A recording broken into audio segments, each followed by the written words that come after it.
Have you ever wondered why price keeps moving toward previous highs or previous lows?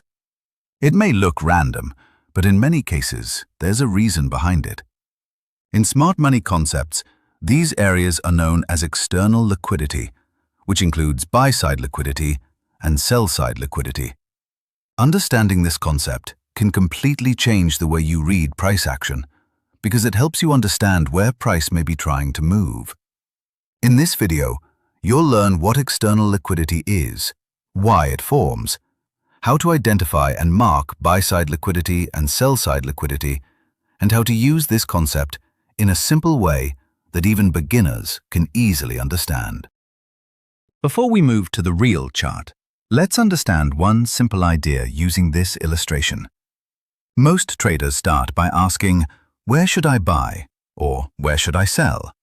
But if you only think about the entry, you're missing a very important part of the market. Instead, start asking a different question. Where is price trying to go? Think about it this way. Every move in the market has a starting point and a possible destination.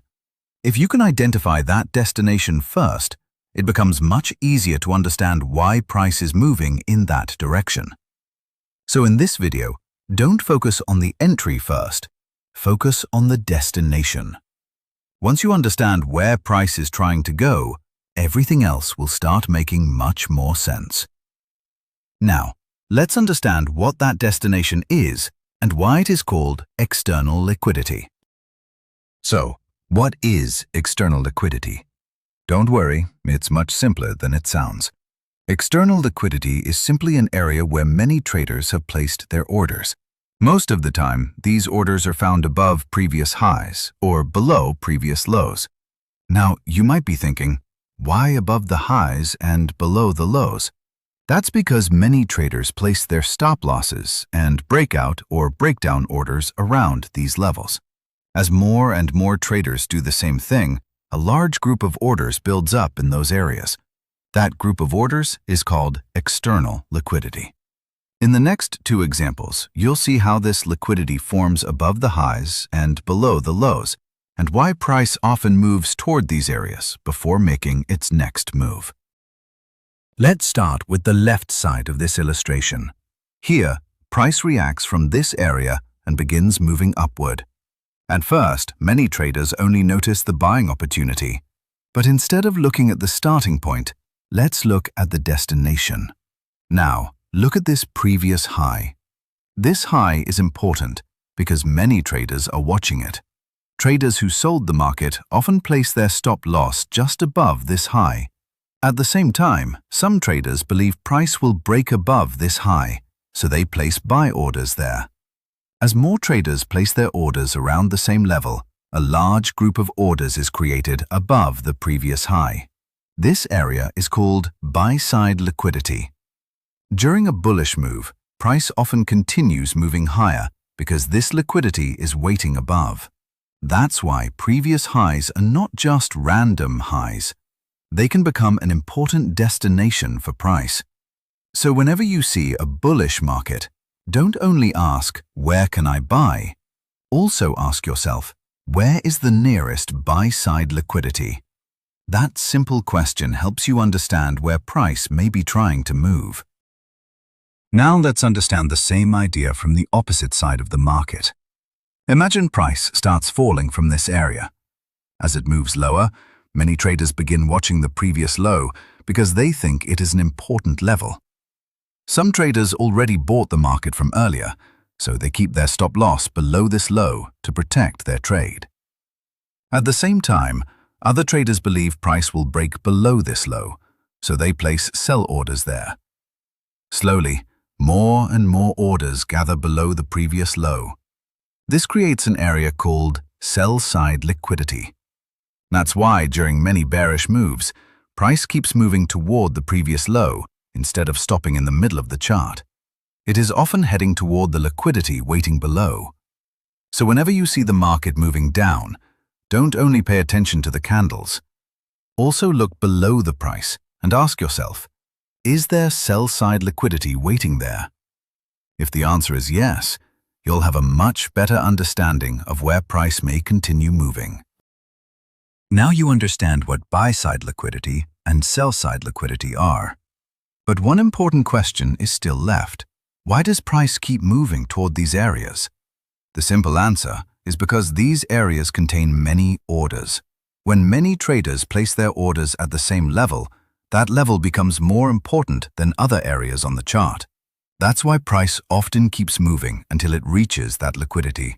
It isn't moving there just because it's an old high or an old low. It's moving there because many orders are waiting at that level.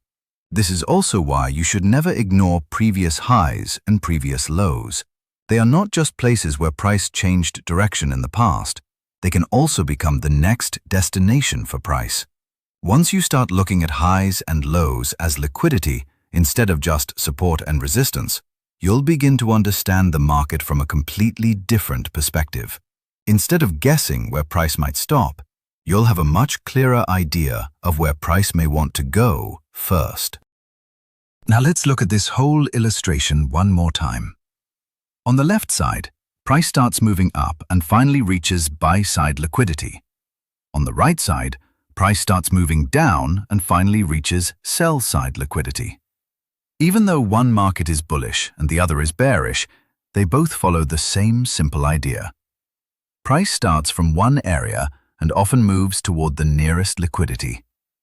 This is why you should never look only at where price is right now.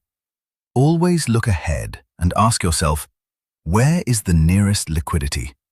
Once you know the answer, it becomes much easier to understand the direction price may continue moving.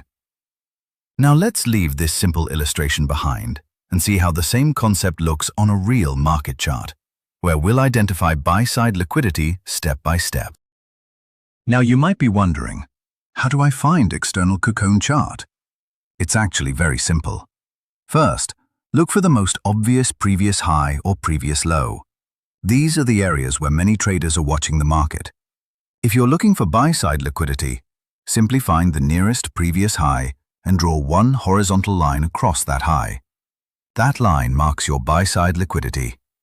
If you're looking for sell-side liquidity, find the nearest previous low and draw one horizontal line across that low. That line marks your sell-side liquidity. You don't need to draw complicated boxes or use many indicators. One simple horizontal line is enough to help you identify where the liquidity is resting. Once you've marked these areas, you'll have a much clearer picture of where price may be trying to move. So far, we've understood the complete idea using a simple illustration. We learned what external liquidity is, why it forms, where it forms, and how to mark it on a chart. But understanding the concept is only the first step. The real question is, how does it look in an actual market? Let's open a real chart and see how to identify buy-side liquidity step by step.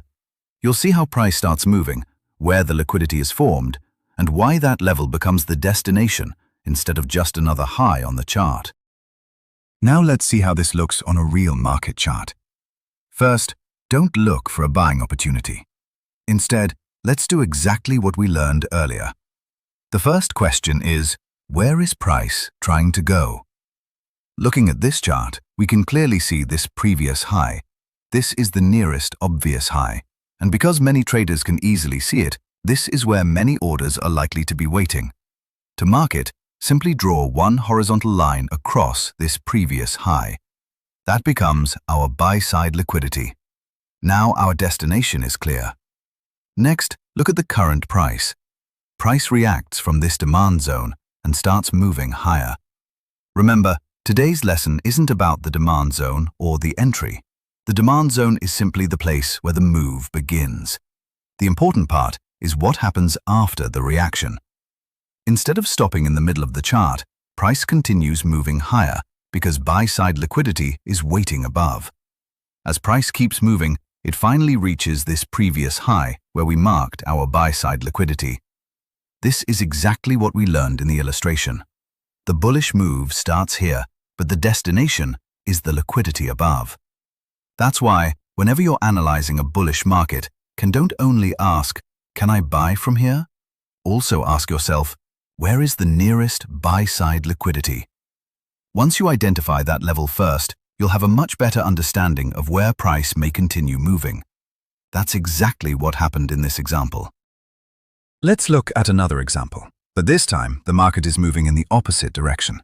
As price starts falling, many traders become interested in this previous low. Why? Because it's the nearest obvious level below the current price, and almost everyone watching the chart can see it. Whenever a level is easy to spot, many traders naturally place their orders around it. That's why this previous low becomes an important liquidity area. We can simply draw one horizontal line across this low to mark our sell side liquidity. Now, keep your eyes on the price. After reacting from the supply zone, the market continues moving lower. It doesn't stop halfway, and it doesn't turn around before reaching the low. Instead, it keeps pushing down until it arrives at the sell side liquidity we marked. This is the key lesson. The previous low wasn't just another low on the chart. It was a place where many orders were waiting, making it an important destination for price. Whenever you analyze a bearish market, don't just watch the candles moving down. Always check if there's a clear previous low below the current price. If there is, mark it first, because that level may help you understand where price is trying to move next.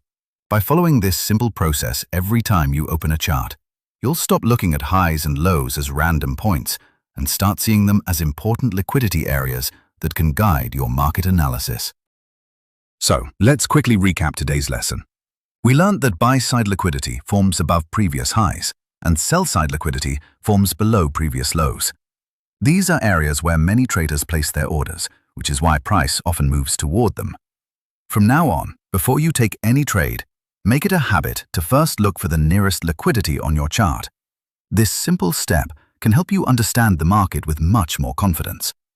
Remember, external liquidity is not a strategy by itself. It's a concept that helps you understand where price may be heading. You can combine it with your own trading strategy to make better trading decisions. If you found this lesson helpful and learned something new today, don't forget to like the video and subscribe to the channel. Thanks for watching, and I'll see you in the next lesson.